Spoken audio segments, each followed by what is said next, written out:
11 ans déjà que la tour de Gustave Eiffel défie les lois de l'équilibre.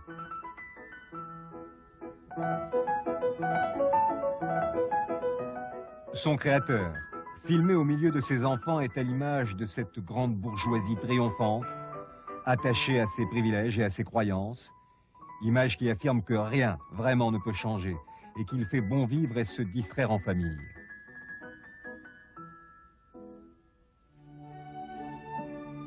L'exposition universelle s'ouvre à Paris en ce printemps 1900. Entre les pieds de la tour Eiffel s'y promène le petit monde désuet des promeneuses à ombrelles et des messieurs à chapeau melon ou à canotier.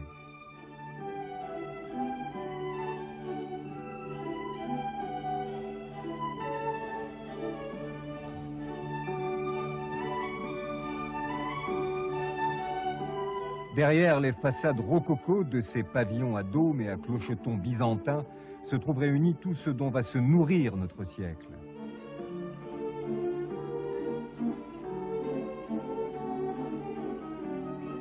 Sur 1 120 000 mètres carrés sont exposées les techniques de pointe des sciences et des industries. Un audacieux programme que résume la devise « L'exposition universelle sera la philosophie et la synthèse du siècle ».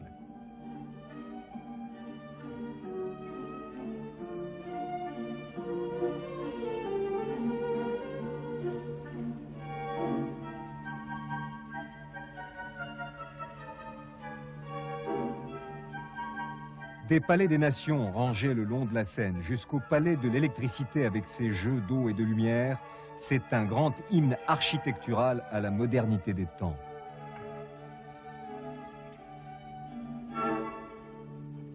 Le symbole le plus saisissant est peut-être le théâtre.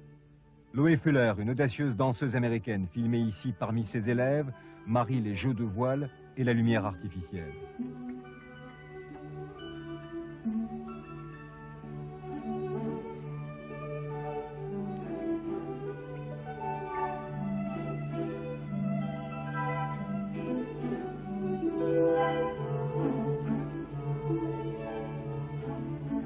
Elle influencera tout l'art décoratif contemporain, y compris les entrées du métro qui commencent à fleurir dans Paris.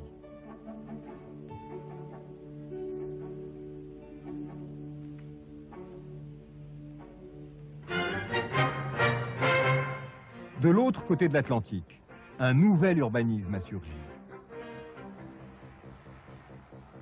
À New York, Manhattan voit pousser ses gratte-ciel dans l'explosion des cités pionnières.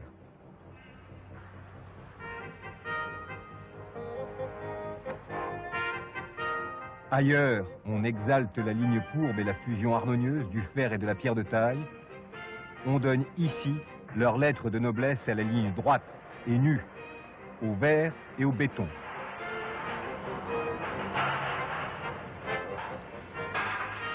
Une révolution s'accomplit qui modifie à jamais le visage de la planète. Et si l'on salue l'audace de l'invention, force est de constater qu'elle introduit aussi l'uniformité et parfois la laideur.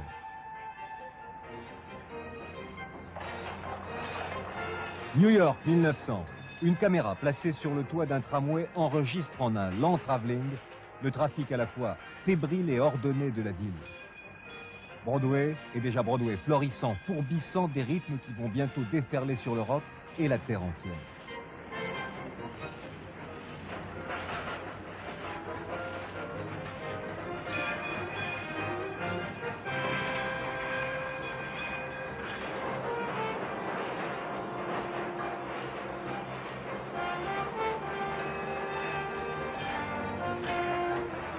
Sur la 5e avenue, c'est la traditionnelle parade de Pâques.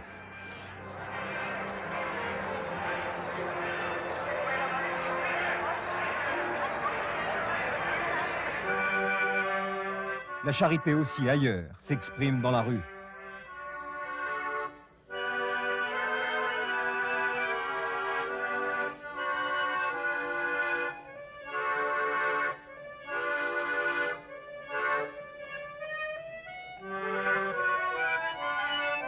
Moscou, des femmes y vendent des fleurs pour les pauvres.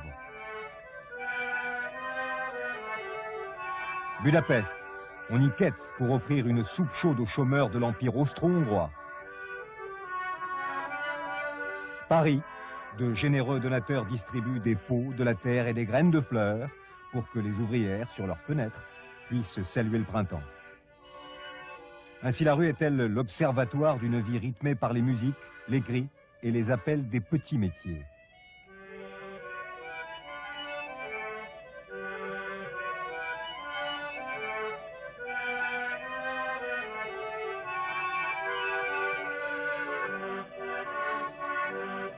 Ainsi, le cinéma nous fait-il participer au cycle des saisons, en nous montrant que les citadins se comportent encore en villageois.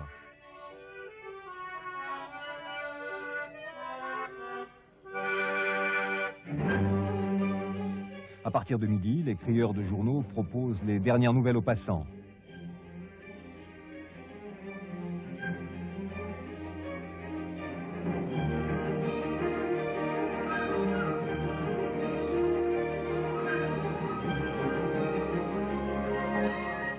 Les quotidiens où l'image n'a pas encore sa place traitent longuement de tous les sujets et notamment des faits divers. Pas un jour sans un duel. L'honneur est encore chatouilleux et on le défend l'épée à la main. 1911, la Joconde est volée par un ouvrier peintre italien, Perugia, qui proteste ainsi contre le pillage des œuvres italiennes par les envahisseurs français. Tragique. Les enfants de la danseuse Isadora Duncan se noient dans une voiture tombée dans la Seine. Souriant, on parle des excès de la mode et de la jupe-culotte, voire des bijoux de cheville et de jambes. 1906, San Francisco est détruite par un tremblement de terre. En Europe, la tranquillité des familles est menacée par les Apaches, ces anarchistes dont on abat en 1912 le symbole, Jules Bonneau, chef de bande, inspirateur de la bande à Bonneau. Le tango fait son apparition. Le pape Pie X en condamne l'indécence et l'interdit aux fidèles en 1912. Cependant, les hommes d'État poursuivent leurs inaugurations de chrysanthèmes. L'une des rubriques des actualités cinématographiques qui commencent à relayer dès 1910 la presse écrite dans les salles de cinéma.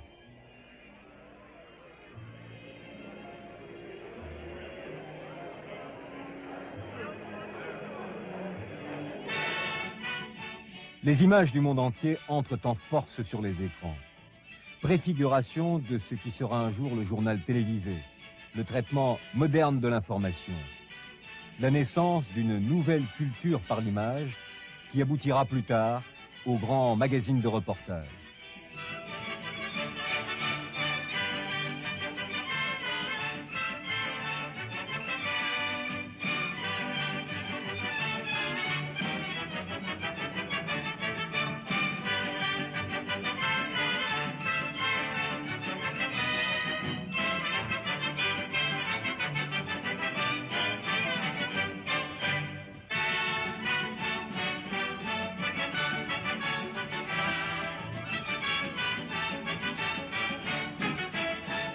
Et tout est sujet à reportage.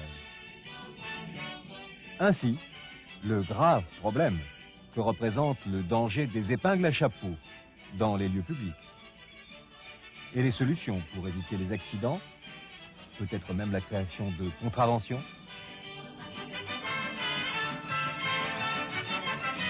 On interdit le patin à roulettes dans les rues déjà encombrées et que commencent à polluer les automobiles.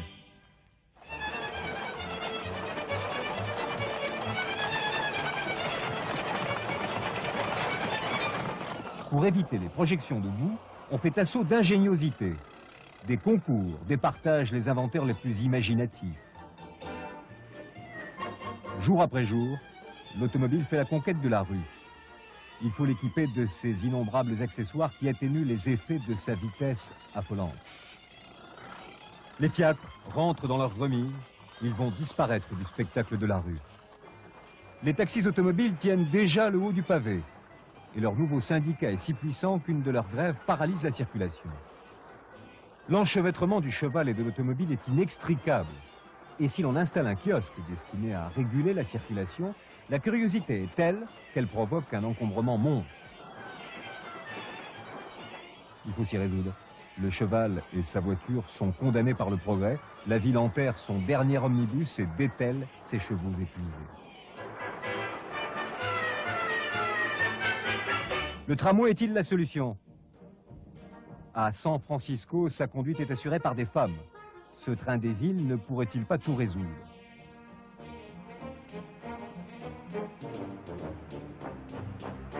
Et l'on verra même des tramways funéraires.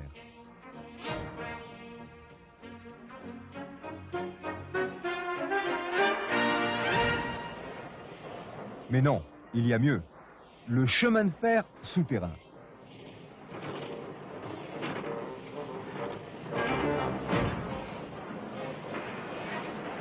Après des mois de travaux considérables, les Parisiens inaugurent la première ligne du premier métro au monde, juillet 1900.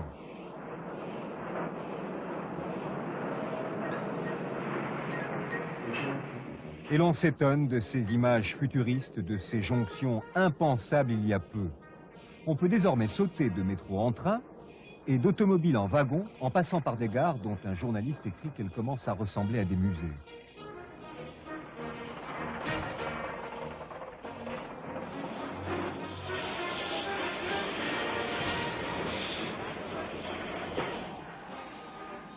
Et déjà se posent des questions qui n'ont pas changé rail ou route.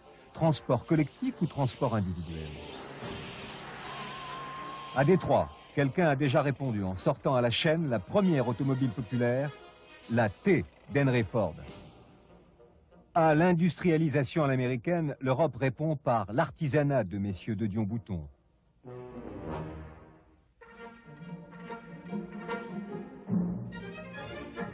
Le sport automobile sera aristocratique ou ne sera pas? Au Mans, le premier circuit automobile se met en place en 1906.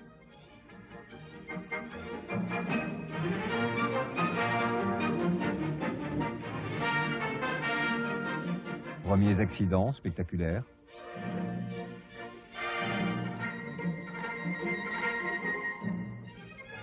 Premiers rallyes qui vont de capitale en capitale dans un grand déploiement de mondanité.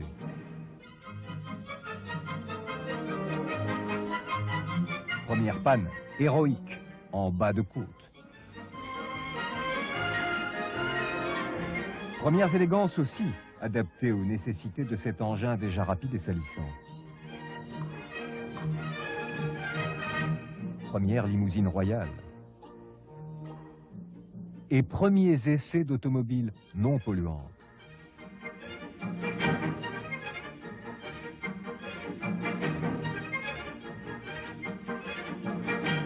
Rêve visionnaire d'une automobile amphibie qui décollerait de la route pour se muer en aéroplane. Car là est bien l'autre obsession de ce début du siècle, l'envol. Certes, depuis longtemps déjà, l'homme a maîtrisé le moins lourd que l'air, ce ballon dont la rondeur se doit d'honorer toute festivité de l'époque. Les femmes n'en ont plus peur.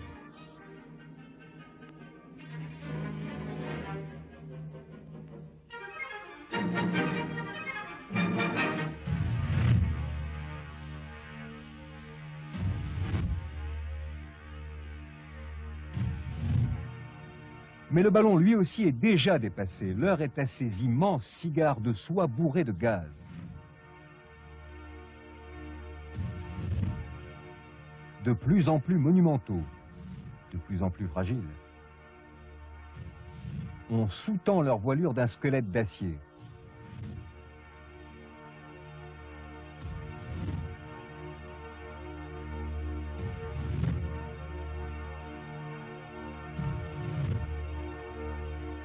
Le comte Zeppelin, en Allemagne, lance ces monstres dans les premières croisières transcontinentales avec le raffinement des plus grands palaces internationaux.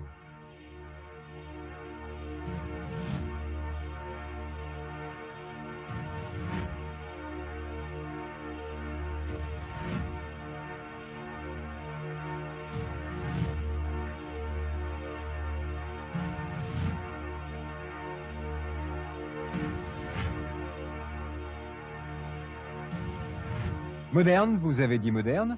Déjà, le dirigeable est envahi par ce qui n'est encore que la réclame.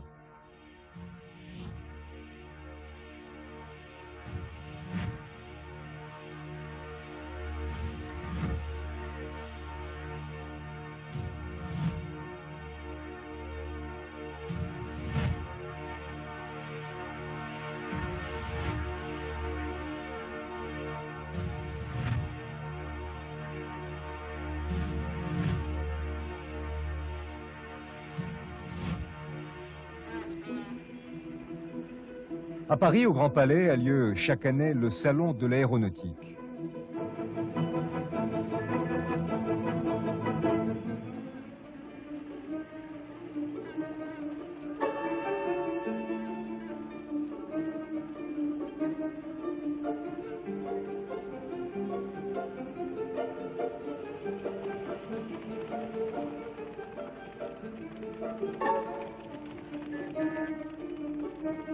Le président de la République l'honore de sa présence. En 1912, il s'étonne de la présence encore si massive des ballons sous l'immense verrière.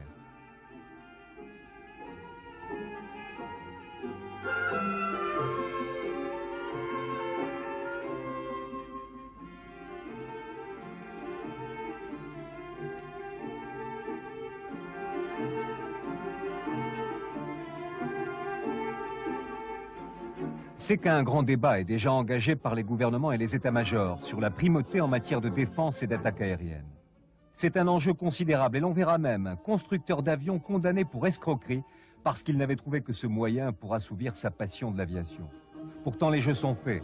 L'aéronautique est en train de l'emporter définitivement sur le dirigeable. En octobre 1906, le Brésilien Santos Dumont a fait homologuer un vol long de 50 mètres à 3 mètres d'altitude et on le compare à l'exploit des frères Wright aux États-Unis. Mais l'étape capitale est celle du vol de Louis Blériot, franchissant la Manche au matin du 25 juillet 1909. En 38 minutes, sur un monoplan de 25 chevaux et de 8 mètres d'envergure, Blériot devient le premier homme oiseau de l'histoire de l'humanité. À tel point que Lindbergh dira plus tard que s'il n'y avait eu Blériot, il n'y aurait pas eu sa traversée de l'Atlantique. Blériot est fêté comme un surhomme à Douvres.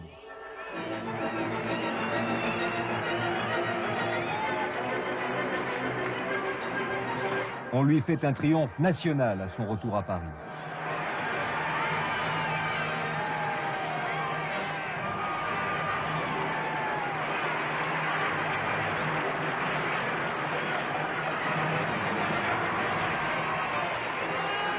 Il a ouvert une voie royale et Roland Garros s'y engouffre en septembre 1913 en traversant la Méditerranée. L'industrie se met en marche. Les moteurs sont plus puissants. Les ailes sont testées sur les voies ferrées, elles deviennent plus résistantes. L'imagination est collective, on ne s'arrête plus. On invente l'aéroplane circulaire.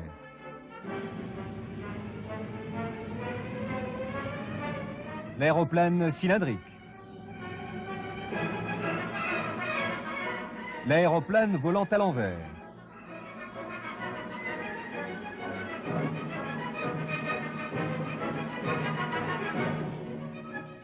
Et le premier hydravion.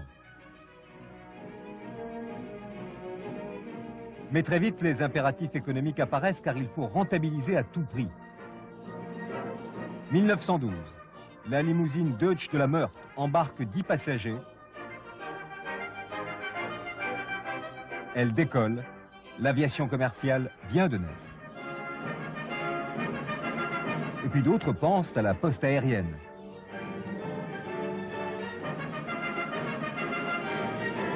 Ils ont 20 ans d'avance. Pour limiter le poids, on pèse les pilotes. On économise le carburant. Et à la grâce de Dieu.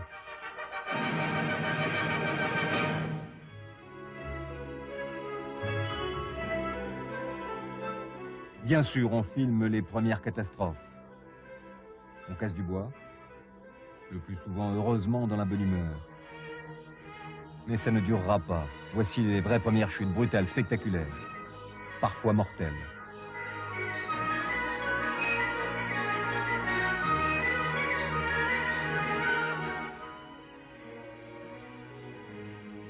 Le 21 mars 1911, Maurice Berthaud, ministre de la Guerre, assiste à Issy-les-Moulineaux au départ de la course Paris-Madrid.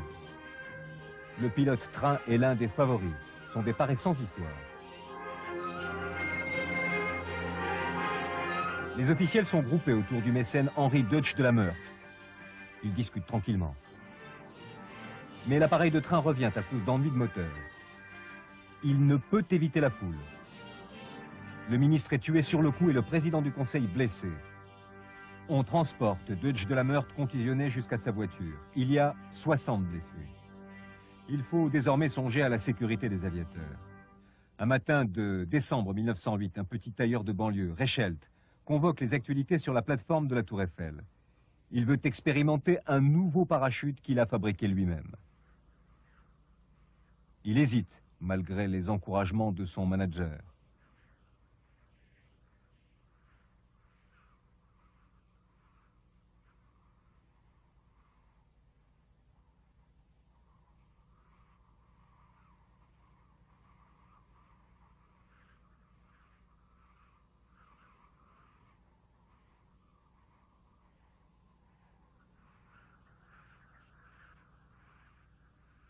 Il saute et c'est sa mort qui est filmée en direct.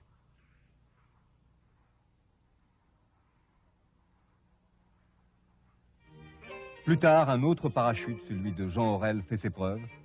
C'est à peu de choses près celui qui est encore utilisé aujourd'hui. On présente un uniforme réglementaire dont le casque protecteur recueille tous les suffrages.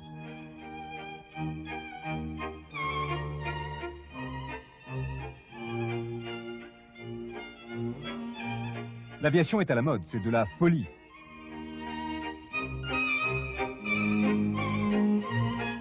Des jouets la popularisent.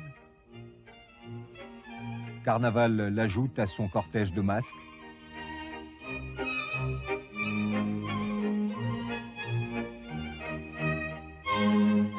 À la Sainte-Catherine, les midinettes l'accrochent à leur bonnet. Et à l'automne de 1910 est lancée une nouvelle danse, l'aéronette.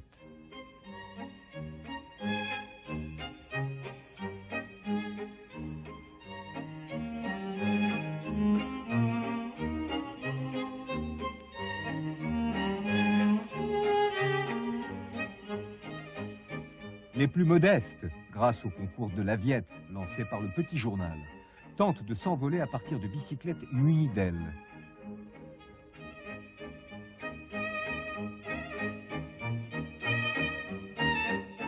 L'aviation est devenue la coqueluche des milieux mondains. Devant le Tout Deauville, d'aventureux dandys font des démonstrations de décollage.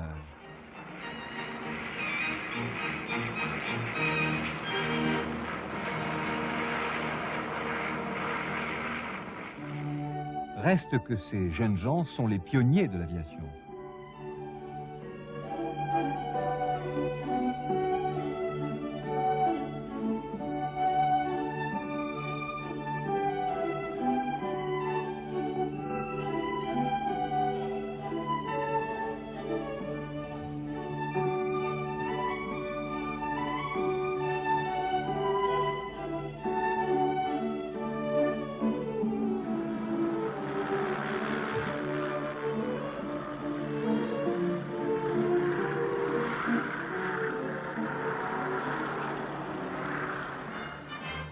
Cette formidable aventure entraîne une explosion d'inventions dans tous les domaines. Le monde est devenu un vaste concours permanent, une foire-exposition, où les trouvailles les plus saugrenues annoncent déjà notre vie d'aujourd'hui.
ce grand élan va connaître ses catastrophes.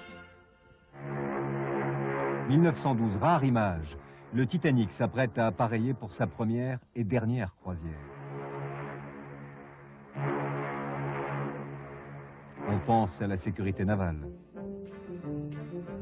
Un Italien invente des bouées géantes pour prévenir toute autre catastrophe. On présente à la presse le rêve de tout marin, le bateau insubmersible.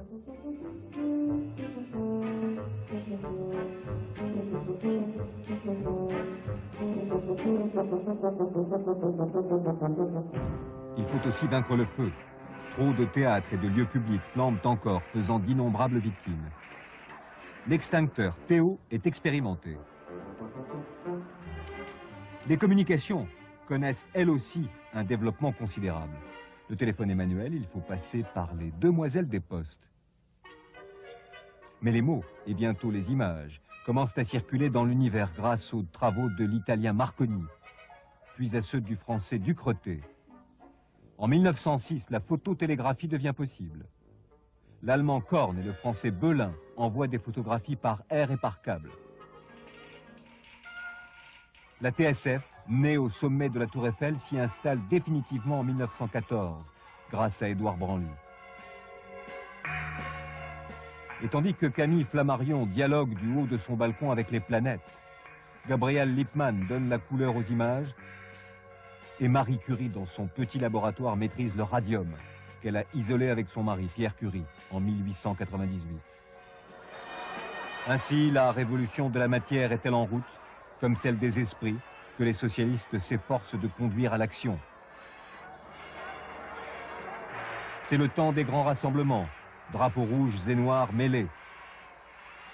Le temps des répressions, des arrestations, des 1er mai sanglants, cuirassés à cheval contre manifestants.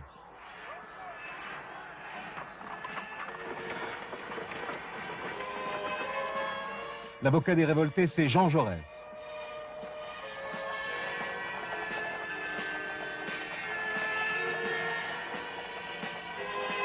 Autre figure, Marcelin Albert, défenseur des vignerons du midi de la France, avec lesquels les troupes fraternisent.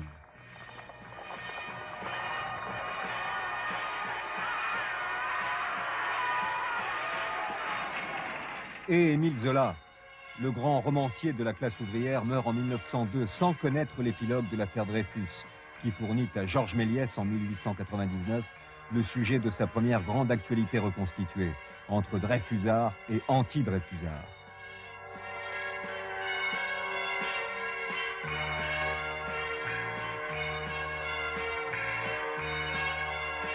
Image du capitaine Dreyfus au bagne de Cayenne.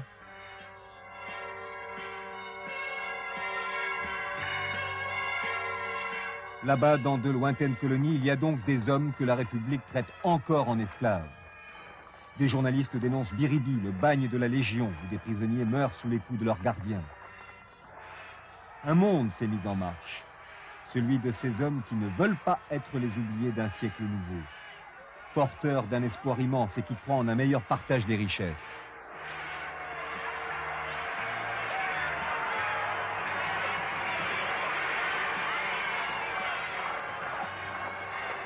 Les femmes bougent aussi.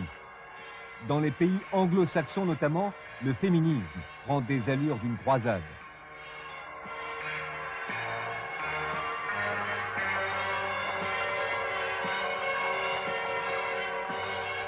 De grandes personnalités comme Miss Pankhurst se lèvent, organisent le combat contre l'impérialisme masculin et dénoncent la condition des femmes condamnées aux tâches les plus aliénantes. Les féministes demandent le droit de vote et l'égalité des sexes, mais elles s'élèvent aussi contre le culte de la femme objet.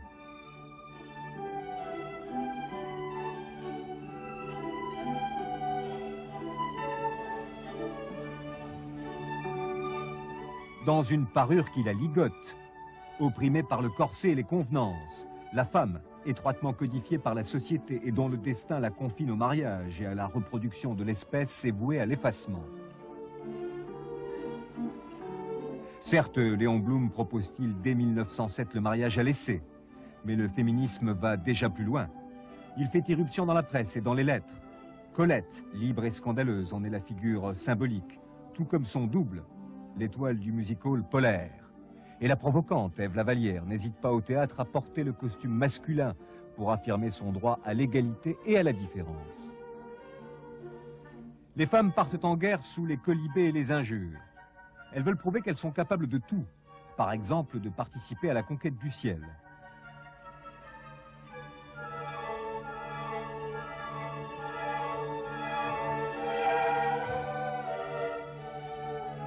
Déjà, sous l'influence de la mode à l'antique et des danses d'Isadora Duncan, le corset se défait.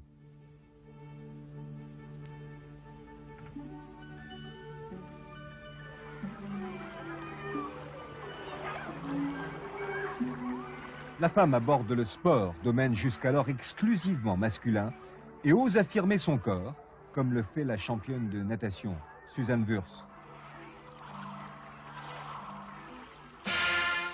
Car ce siècle qui naît découvre aussi le corps. Il admire ces athlètes noirs venus d'Australie ou d'Amérique.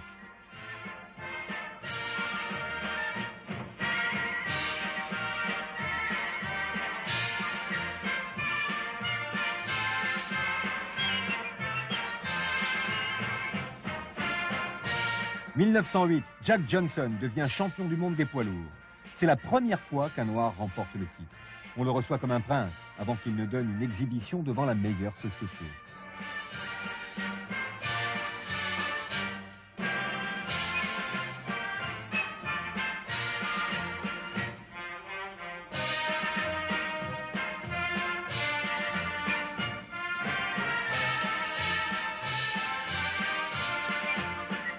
L'autre idole de la boxe, c'est le Français Georges Carpentier. Il commence en 1911 une immense carrière sportive et mondaine.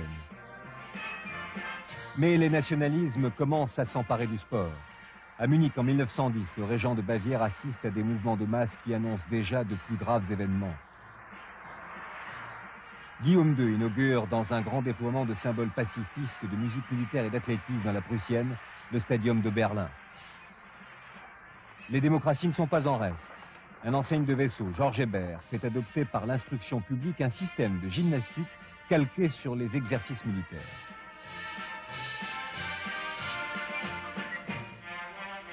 Mais à ces préparatifs inquiétants, le public populaire préfère la rivalité des deux étoiles de l'athlétisme, Jean Bouin et Jacques Kayser. Ensemble, ils participent au premier cross des nations. Quelque chose qui ressemble plus à une joyeuse équipée qu'à une véritable compétition internationale. Premier Tour de France cycliste, 2400 km, 60 participants, dont 20 seulement arriveront au but. Une véritable épopée sous le soleil de plomb de l'été 1903. Beaucoup de vin rouge, beaucoup de poussière, beaucoup de raccourcis. Le vainqueur en sera Maurice Garin.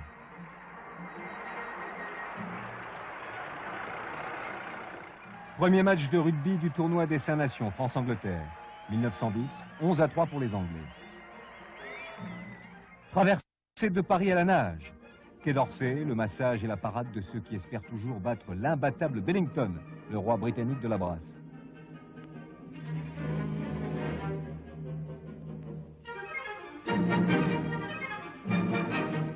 Ce XXe siècle n'a plus peur de l'eau.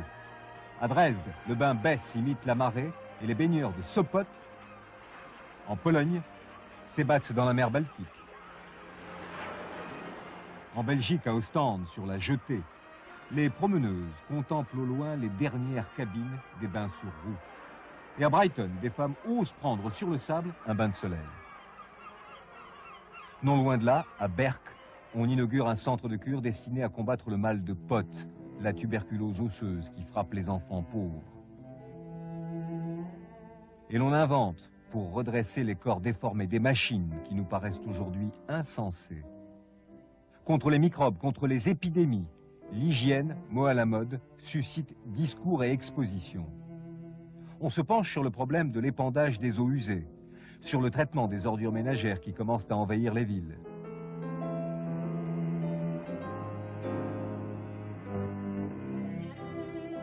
Et si à Vienne on inaugure un monument à la gloire de Robert Koch, la tuberculose n'en suscite pas moins l'effroi dans les foyers, où la salle de bain est un luxe inconnu et où l'on continue à se laver dans une cuvette.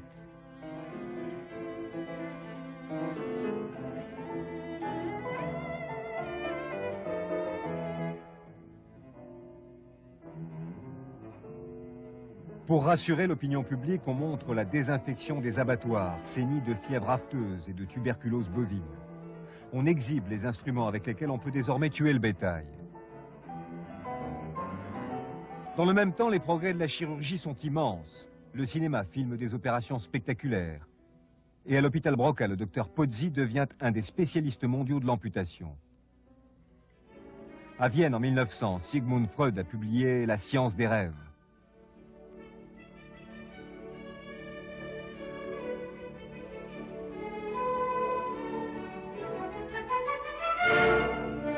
Aussitôt, on dénonce les ravages de la psychoanalyse, comme on la nomme alors.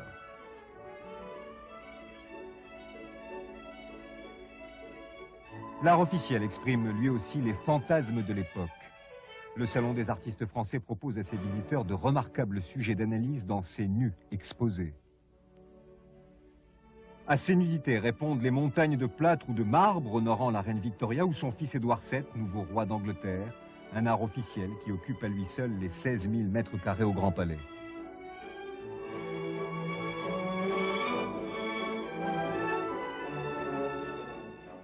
Pendant ce temps, dans son atelier de l'hôtel Biron, Auguste Rodin s'oppose à l'académisme tel qu'on l'enseigne alors.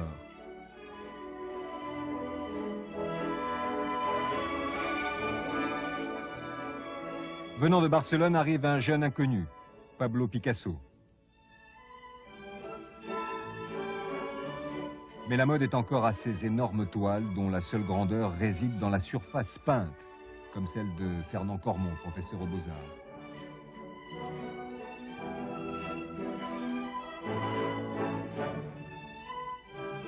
Très loin de tout cela, Auguste Renoir attache ses pinceaux à ses doigts malades et peint le soleil sur la chair des fruits et des femmes. Cette chair de femme, elle est partout. Au bal du Moulin Rouge, où le cancan commence à devenir célèbre. Le music hall, importé d'Angleterre, est adopté par l'Europe entière. Sa plus grande figure est le minuscule Little Teach, dont les sketchs influenceront le jeune Charlie Chaplin.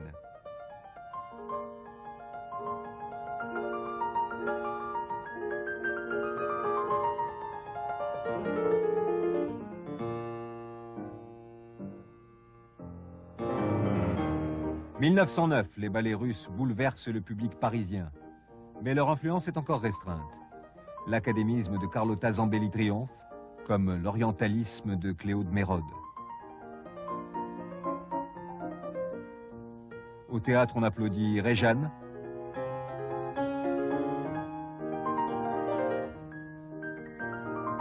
Lucien Guitry,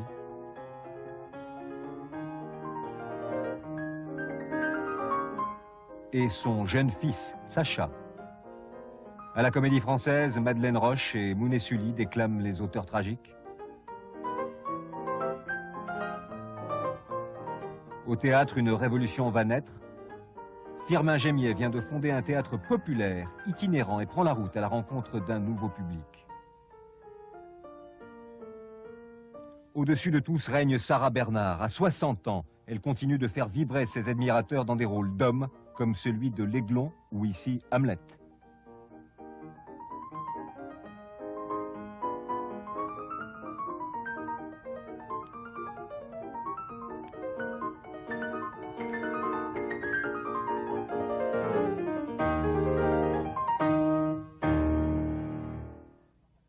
Parallèlement, le jeune cinématographe poursuit son ascension avec des comédiens obscurs et des metteurs en scène inconnus. En plein air le plus souvent, des farces ingénues et cruelles sont improvisées pour la joie des premiers spectateurs des salles de cinéma.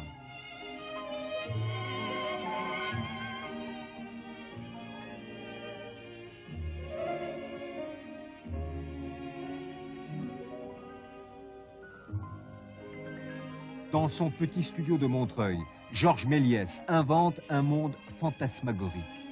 Il y ajoute le génie d'un prestidigitateur de l'image. Le voyage dans la Lune, 1902. Le voyage à travers l'impossible, 1904.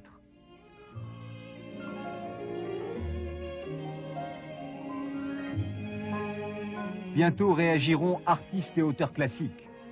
La Société des gens de lettres produit en 1908 un assassinat du duc de Guise qui se veut une réponse à la fantaisie du cinéma forain. Les plus grands comédiens y figurent, et Camille Saint-Saëns en écrit la musique. Désormais, le cinéma voit grand. En 1911, le Gaumont Palace est inauguré avec ses 5000 places. C'est le plus grand cinéma du monde. En Italie, Giovanni Pastro met en scène en 1913 une Cabiria et multiplie les références à l'Antiquité avec des corps géants et surtout une prodigieuse nouveauté technique, le travelling.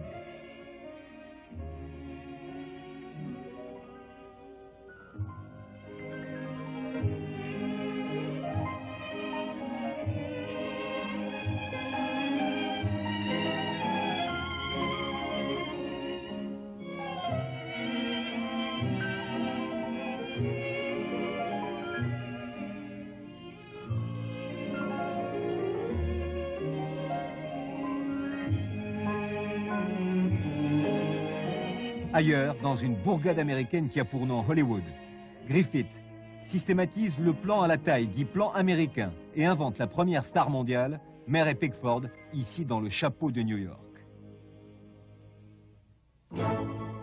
Grâce au cinéma, les continents se rapprochent. Les voyages les plus lointains apparaissent accessibles.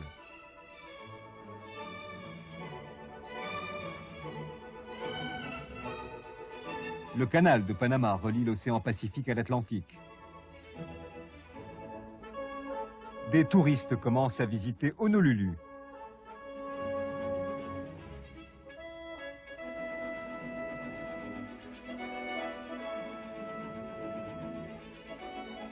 Rio de Janeiro n'est encore qu'une charmante ville de province.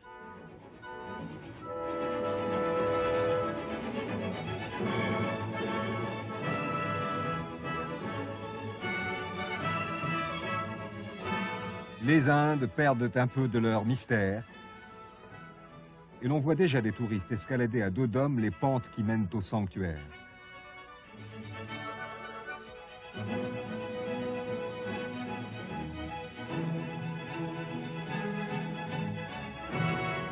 Saigon comme une province française le dimanche matin devant la cathédrale.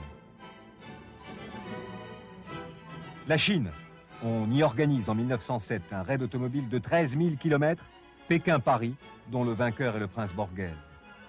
Seuls les pôles demeurent inviolés jusqu'à ce que Robert Peary atteigne le pôle Nord en 1909 et Roald Amundsen le pôle Sud en 1911. Le docteur Zamenhof met au point l'espéranto et ses premiers militants tiennent congrès à Anvers sous le drapeau universel.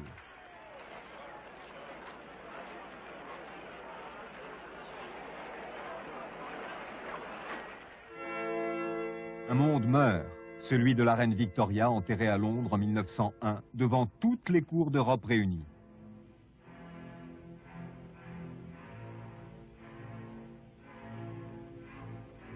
Dans la Russie encore immobile, on creuse la tombe de Léon Tolstoï que tout un peuple de moujiks et d'intellectuels pleure comme un tsar de la pensée humaine.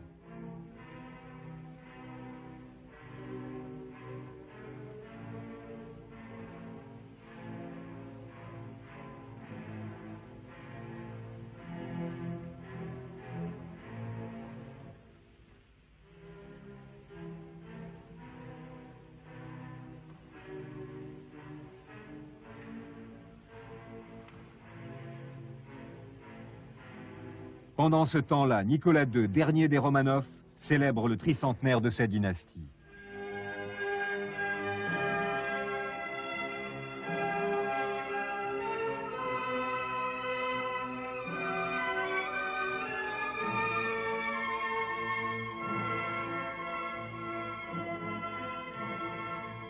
Au centre de l'Europe, le vieil empire austro-hongrois vit ses derniers jours sous le règne de François-Joseph et de son fils.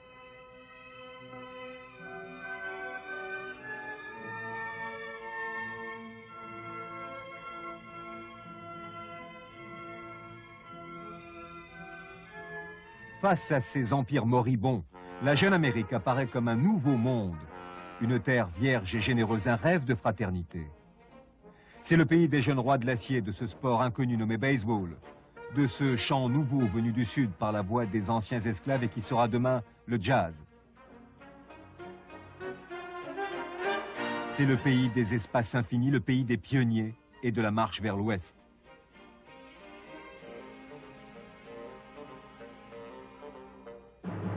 C'est aussi celui de l'intervention dans la Révolution mexicaine.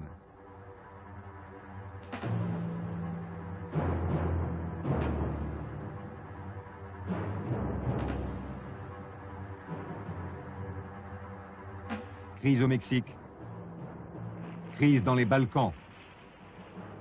La guerre est proche.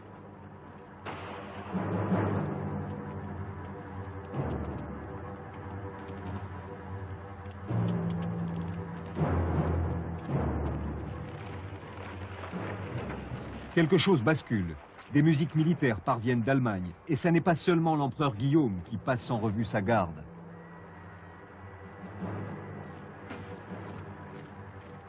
Les enfants des communards en France fêtent avec nostalgie le souvenir de la commune. D'autres voix appellent à la revanche sur les lieux des batailles perdues de 1870. Et parmi elles, celle de Maurice Barrès. Que peuvent contre cette vague nationaliste les polémistes, comme Henri Rochefort écrivant « Le canon est un instrument qui sert à saluer les souverains et à massacrer leurs sujets ». C'est la montée des périls. Une dernière fois, Jaurès rencontre les socialistes allemands à Berlin. Trop tard.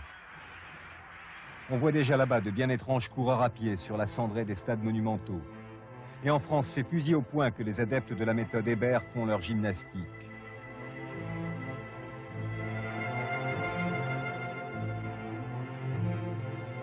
Les Boy Scouts, créés par l'anglais Baden-Powell en 1907, ne sont plus seulement de braves garçons couchant à la belle étoile, mais de futurs soldats.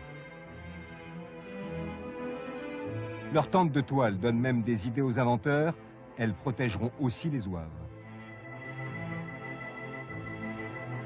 L'escrime se transforme en assaut à la baïonnette.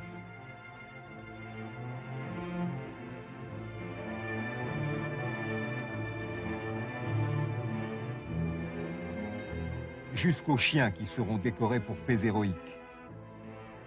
Quant à l'aviation, le rêve du siècle, elle commence elle aussi à s'équiper de fusils mitrailleurs, de bombes et de torpilles.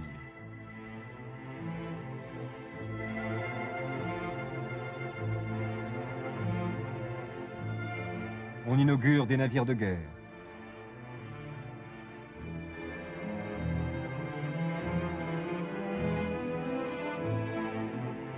Les premiers sous-marins sont lancés, la machine est en route.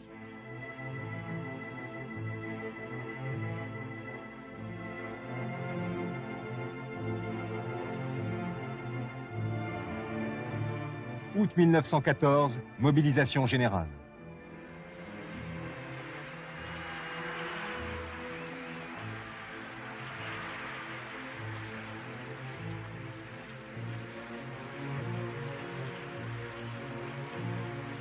Il y a seulement 14 ans, un train de plaisir entrait dans cette gare. Aujourd'hui, un autre train part pour le front.